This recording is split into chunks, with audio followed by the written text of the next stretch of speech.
What is up? It is currently Thursday, 1 o'clock, and I am whispering because I stayed at the library pretty late to finish up this book, The Narrative of the Life of a Frederick Douglass by himself. Um, I really enjoyed Frederick Douglass's narrative on slavery and his personal accounts, although he didn't talk about his personal escape from slavery, but the moral argument that he makes for the moral degradation of slaveholders, I think, is impeccable. And, if you're looking for a role model from which you can find a self made man, and a man who's willing to stand and represent the voices of the oppressed and the like I believe that DACA just got repealed, and there's a lot of tension within the communities that my friends have been discussing and talking about.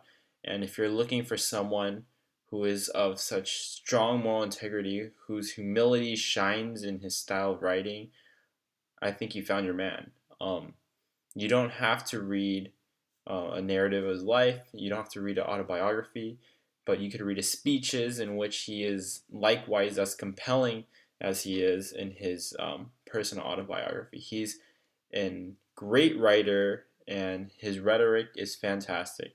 And while I am not an expert on English myself, I just really enjoyed reading through his book.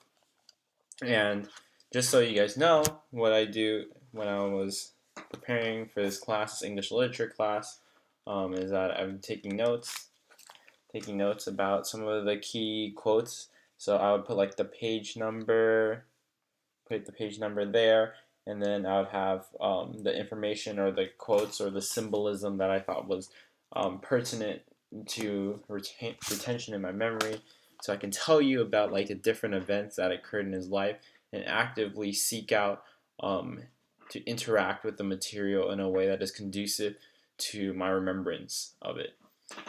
And just so you know, I want to show you a quick glimpse of my schedule. I've been pretty busy, and when things are crazy, like I woke up around, I would say, at the crack of like 6:50 to 7 o'clock, when it's just about like coming up. It really takes a toll on me, and it probably takes a toll on you. I know that you guys are also crazy busy and looking to do all these things, but yeah, I had to get to Latimer by 8 o'clock, of which I slipped in by 8:11 and did my teacher scholar stuff, and then in this gap that you actually see was actually held up by my research with my grad student Gordon Freebo, and some of the experiments didn't work out today. So, but that's okay because it's a constant process when you're doing science of reinventing yourself, of trying to figure out the errors that go wrong, and it's a collaborative effort. I really enjoy the science that I'm doing that I've got to start off with. And for those of you who are less inclined towards the research or maybe more inclined, you know, I just want you to know that I have strong feelings for research and I'm really enjoying it so far.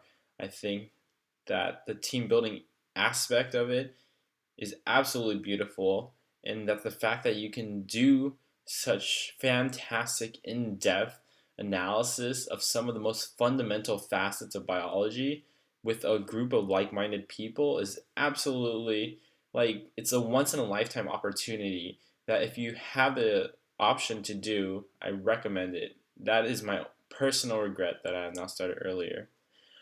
So 3 to 4 o'clock. So I actually bumped into my microscopy professor today, Steve Rusin, the curator of the Golub collection here at UC Berkeley, and he curates the cases that you see in the Valley Life Science building. And Golub was his old friend who passed away, I think last summer, and essentially he has one of the biggest microscope collections here at Berkeley. Yeah, anyway, so I bumped into my professor when I was walking to Psych 2, so I came in really late. And the Psych 2 was talking about things that were reiterated from the MCAT, so I wasn't really worried about it. Bio U114, what did we talk about today? Oh, yeah, we talked about CRISPR-Cas9. And thanks to my wonderful PI who talked about CRISPR and the different types 1, types 2, type 3, in her class, it facilitated a it facilitated my understanding when we talked about it again in discussion about E114. So in that brief interim that I had between 5 and 6, I actually got lunch, or not lunch. I got dinner with my friends, Steven and Brandon, both of which are fantastic guys.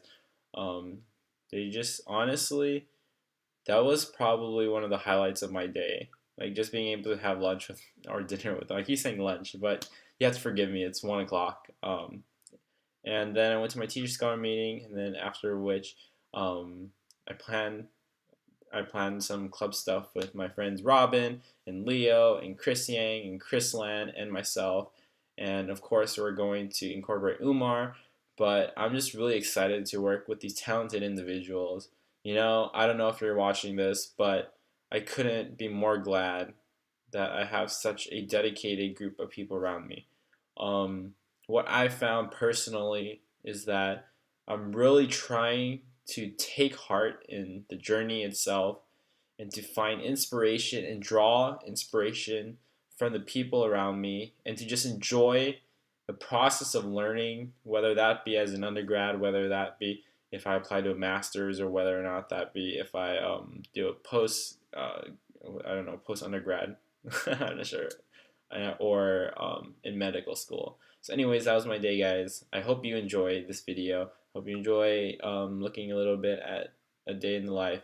And maybe one day when I have more time, I will shoot a video for y'all. So anyways, good luck to you all in your studies, and I will see you later. Bye!